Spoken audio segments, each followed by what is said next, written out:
What's going on, guys? I'm Jace. And I'm Josh. And we have another death battle today. Death battle reaction time, baby. And we got Beast versus Goliath. This is Beast from X-Men and Goliath from Gargoyles. You ever watch Gargoyles? Never even heard of it. It was pretty good. It was about, well, I'm pretty sure they're going to explain the origin story of these guys. But, what is it? So his name is Goliath. He is a gargoyle. And he's just kind of like this purple flying monster guy. So at nighttime, he's just he's what you saw in the picture, and then in the morning, when the sun comes out, he turns to stone. That's his life. And then Beast, you know Beast, right? All right. I'm kind of leaning towards Goliath because Goliath has the flight advantage. He can easily get the high ground, and everyone knows if you have the high ground, you automatically win, unless you're Darth Maul. Let's go.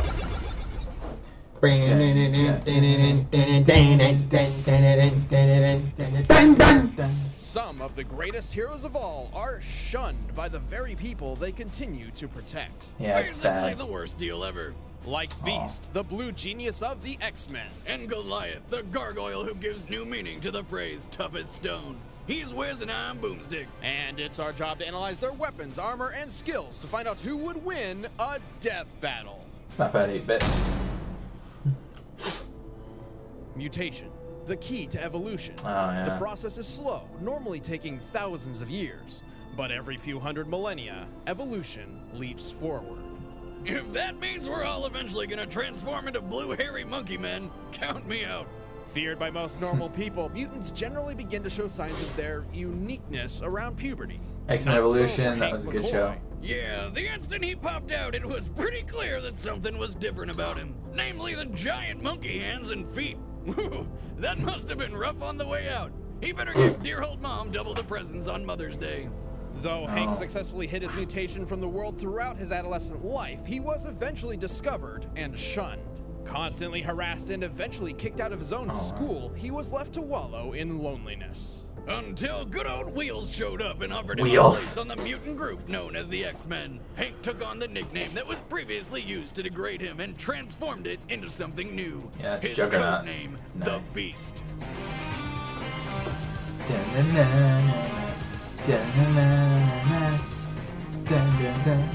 As an X-Man, Beast became an integral member of this uncanny team. His superhuman strength, speed, and durability let him go toe-to-toe with baddies like the immovable Blob and Kraven the Hunter. Nice. But Beast was a genius, like yours truly, and quickly completed his doctoral studies. Eventually leaving the X-Men, he became a leading researcher in mutant genetics. Desperate to cure the mutant phenomenon, Beast developed a serum which he theorized would temporarily counteract the mutated genes in his body.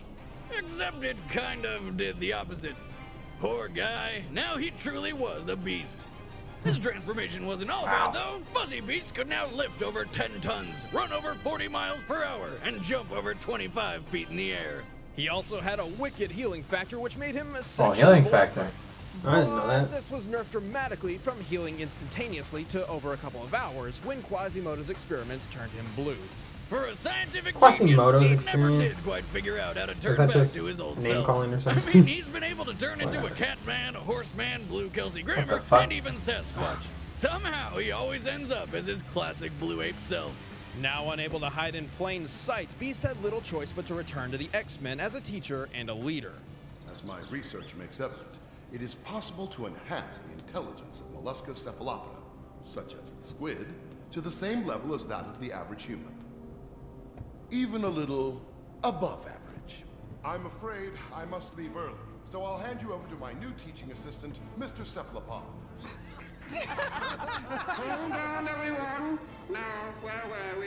I asked the Jesus. neurological aspects of cognitive All those intelligence. faces. Were there any questions? Wow. Beast isn't just a genius, he's also a ridiculously strong fighter. He has survived hits from the Juggernaut, smashed open a tank with his bare fists, hit the ground Damn. with a punch so hard he created an earth-shattering shockwave, and lifted a solid gold oak tree.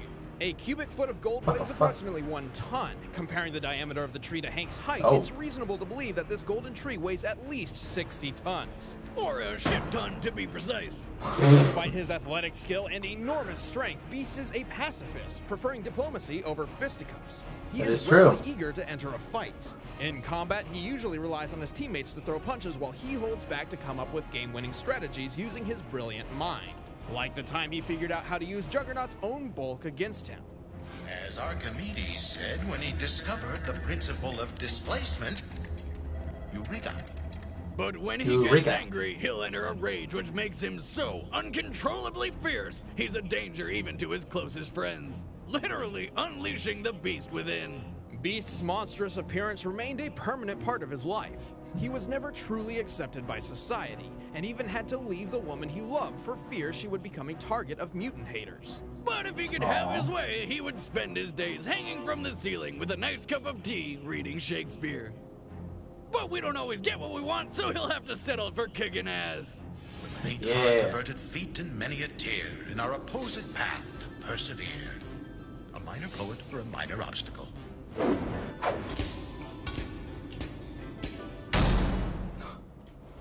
Monkey bars. 1,000 years ago, superstition and the sword ruled. It was a time of darkness. It was a world of fear. It was the age of gargoyles. And badass cartoon intros. Stone by day, warriors by night, gargoyles used to be common throughout the world. Like the stone statues they inspired, gargoyles were known as protectors. Guarding their home and those inside was always their top priority. It's not every day your garden statue is also your top-billed bodyguard. Otherwise, I'd have a shitload more lawn gnomes. In the year 994 AD, a clan of gargoyles formed a symbiotic relationship with the humans of a Scottish castle. Using their superhuman strength, keen senses, and warrior spirit, the gargoyles defended the castle from invaders at night. In return, their human allies would watch Hit him over over them the head during with the the day foam when they up. are most vulnerable, as gargoyles turn to solid stone in daylight. The gargoyles were led by Goliath, a creature with a voice so sexy it makes humans turn to stone. Oh, You know hell what yeah. I'm saying? Oh my god. Trespassing. Unfortunately, due to their beastly appearance, Goliath's clan eventually faced unjust prejudice from the very humans under their protection. We are most seriously displeased to allow beasts in the dining hall. These are unnatural creatures. No good can come from associating with them. If that wasn't bad enough, Goliath was betrayed by his closest human friend, causing nearly his entire clan to be smashed to bits. Then the few that did survive were magically sealed in stone forever by a misinformed wizard. Talk about a shitty Monday. Sealed in stone forever, or until one very specific, seemingly impossible criteria was met. The terms of the spell were that they would sleep until the castle rises above the clouds. And when he says above the clouds, he means it literally. So, stone Yeah. they remained for 1,000 years until in 1994. Some billionaire with a name that sounds like an antidepressant just happened to be crazy enough to try something. Xanatos moved every last stone of the ancient castle to the top of his New York skyscraper, which happened to poke above the clouds. The cost of which must have been astronomical. Don't disappoint me.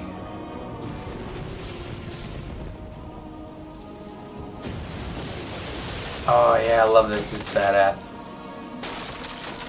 They just bust out. Rah!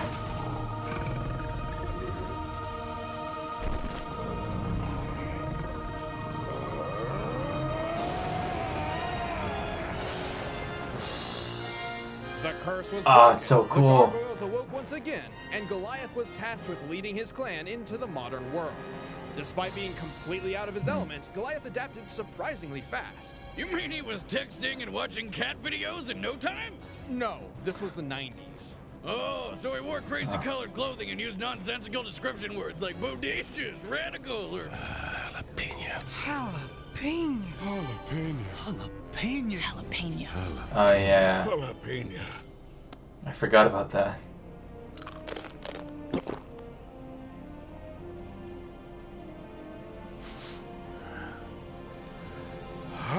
Jalapeno. Jalapeno. The hell? Damn it.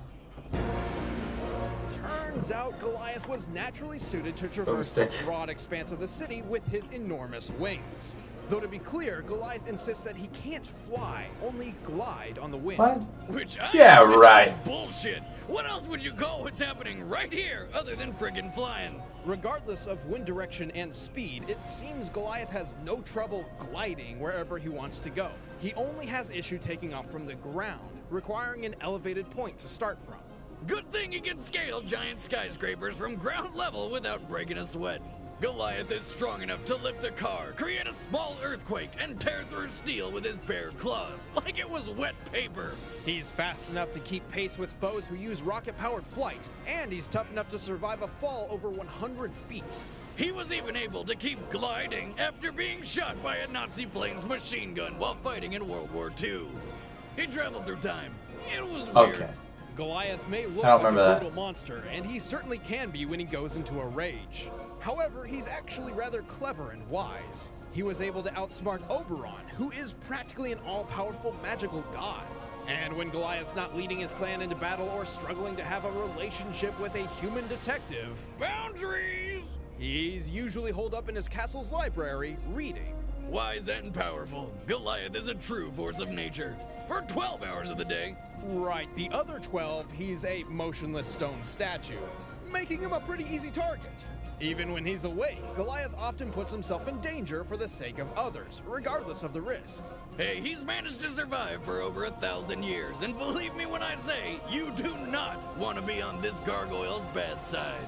My name is Goliath, and I belong to no one. Stop whining. A gargoyle doesn't whine. He roars! Badass. All right, the combatants are set. Let's end this debate once and for all. It's time for a death battle! Alright, what do you think? I'm leaning towards Goliath. Same here. Same with you? Yeah. Why? 'Cause he seems he has a lot more experience. He's more of a supernatural being, whereas Beast is just a mutant, really. Yeah, and he said that he outsmarted an all-knowing god or something. That's pretty, yeah. Alright, so Goliath. Goliath, and if we're wrong, we both slap each other. Correct. Let's do it. The sun's going down. He's just waiting. Fastest sunset in the world. Okay, so now the fight has to last 12 hours in order for him to go back to stone.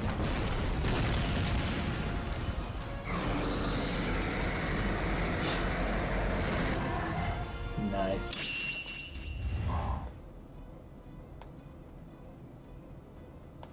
It's the suspense. Oh. Punch. Get punched. Oh, down the building. Get the wing. Oh, he jumped on him! Oh, he's jumping. He's climbing. Oh, damn, he's climbing a lot faster. Ugh. You didn't bite him? He bit him. Oh, but he can survive falls. He's good. I swear, I thought I just saw a health bar for a second there.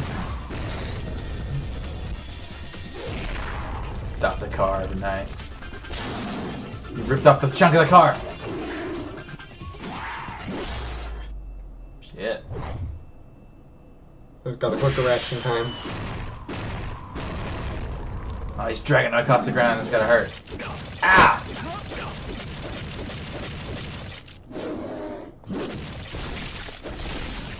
Oh! That was really quick. That was a very fast battle. Beast and Wow. Goliath were pretty even in terms of strength and speed, making this more so a battle of wit and experience.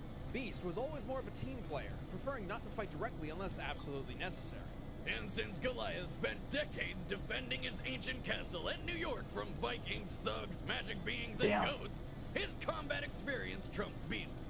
Also, be careful not to misinterpret Beast's golden tree feat. While it might sound far more impressive than anything Goliath has done, Beast did not actually lift the whole 60-plus ton tree off the ground. It's nothing surpassing his usual feats. Hey, one time Goliath got nailed in the back by an anti-aircraft round.